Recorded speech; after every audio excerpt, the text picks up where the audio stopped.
Side leg lifts, brr. Think you're strengthening your glutes with side leg lifts?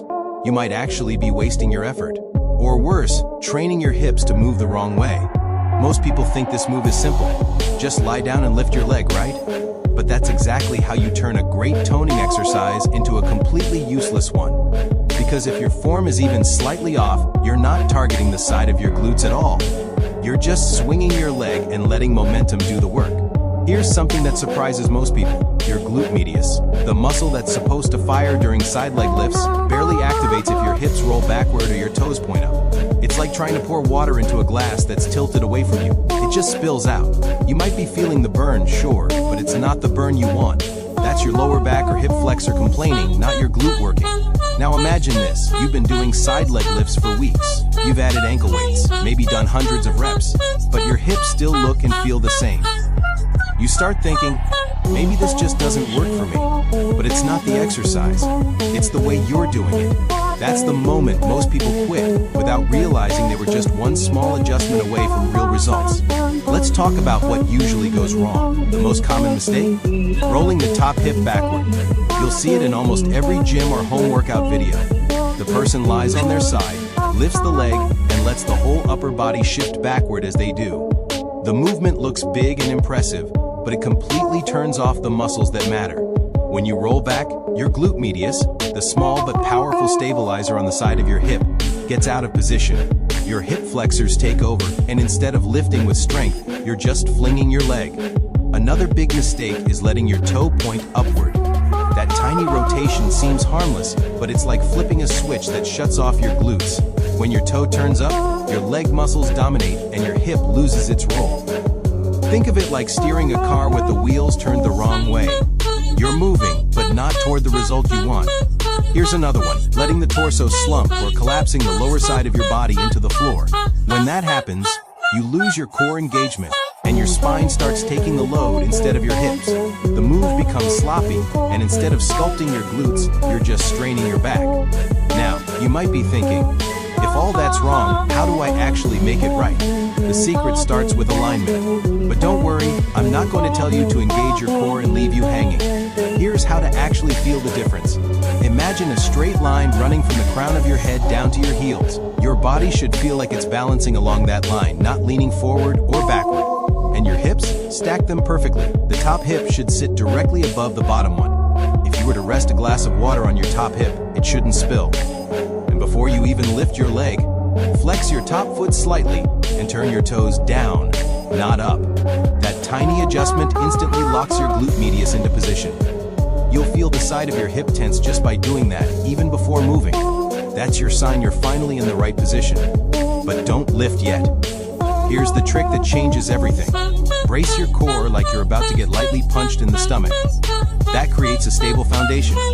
Without that brace, your leg lift becomes a swing. With it, every inch of the movement becomes controlled, powerful, and effective. If you've been rushing through this exercise before, this part might feel frustrating. It's smaller, slower, and harder. But that's exactly what makes it effective.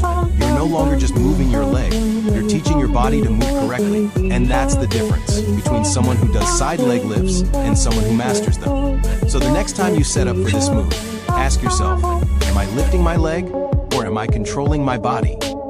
Because that control is what builds strength, symmetry, and balance. Most people stop at the movement, but the real power lies in the stillness before it. That's where your glute wakes up. Now, keep that idea in mind, because in the next section we'll go deeper, step by step through the right setup, from your head to your toes, and how to activate every muscle in perfect sequence. Once you feel that connection, you'll realize why just a few perfect reps are worth more than 100 sloppy ones. Alright, let's get into the real deal. You've learned what not to do. Now it's time to actually master the side leg lift the way professionals do it. Slow, intentional, and precise. Because when you do this right, you'll feel it deep in your glute medius, that hard-to-reach muscle that gives your hips shape, stability, and power. Start by lying on your side on a mat. Keep your legs extended and stacked one on top of the other. Now pause. This is where 90% of people already go wrong. They get too casual here. But I want you to imagine that your body is a straight steel rod. Draw a line from your ears, down your shoulders, through your hips, knees, and ankles. Everything should be perfectly aligned. You shouldn't feel twisted or slouched. Next, place your lower arm under your head for support, and rest your top hand lightly in front of your chest. Not pressing down, just there to stabilize. Now before you even think about lifting that leg, switch on your core. Pull your belly button slightly toward your spine like you're zipping up a tight jacket. This isn't about sucking in your stomach, it's about creating a strong, stable center. Remember, your core is the foundation. If it's loose, everything above it crumbles. Now, for the lift. Point your top toes downward toward the floor just slightly. This is the small but powerful secret. When your toes face down, your glute medius becomes the main driver. If they turn up, the hip flexors take over and your hard work goes to waste. Keep your ankle flexed, not pointed, and your legs straight but not locked. As you begin to lift, think length, not height. The goal isn't to swing your leg high, it's to lift with control. Pretend you're trying to stretch your leg toward the wall behind you while it rises. That lengthening motion keeps your hip in the right position and prevents your body from rolling backward. If you feel your torso shift or your top hip rock, you've gone too far. Reset and try again. As your leg lifts, pause when it's just a few inches above hip height. Hold for a second. Feel that small burn deep in the side of your glute? That's what real activation feels like. It's not a sharp pain or a strain, it's a concentrated effort in one clean spot. Breathe through it. On the way down, lower your legs slowly, as if you're moving through thick air. Don't let gravity pull it for you. That downward control is where the strength builds. Now, let's break it down in micro detail. When you're halfway through the lift, your core should still be braced, your ribs shouldn't flare out, and your spine should feel long and neutral. If your lower back starts to ache, it's a sign you've lost core engagement. Tighten it up. Think of your abs as the anchor keeping your pelvis stable while your glutes do the lifting. Here's a good test. Place your hand lightly on your top hip while lifting. You shouldn't feel it roll backward or forward. It should stay stacked directly above the bottom hip, steady and balanced. That stillness is the difference between a casual rep and a sculpting rep. Once you can hold that position for a few reps, try this advanced tweak. At the top of the lift, add a tiny pulse, just an inch up and an inch down, without letting your form change. That small pulse isolates the glute even more and builds endurance. But be careful, no jerking or swinging.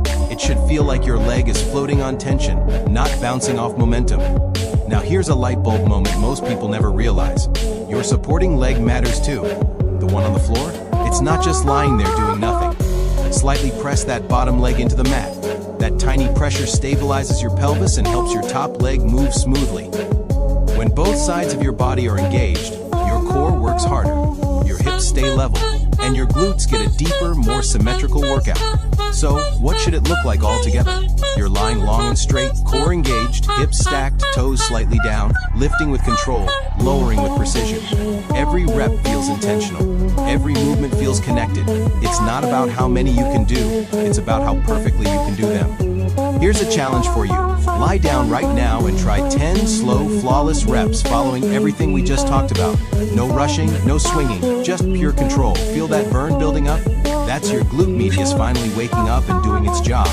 Keep that form locked in your mind, because in the next part, we're going to add layers, how to progress, how to add resistance, and how to make sure your hips stay balanced as you get stronger. That's when this simple-looking move turns into one of the most powerful tools in your lower body training arsenal. Now that you've nailed the foundation, it's time to step things up.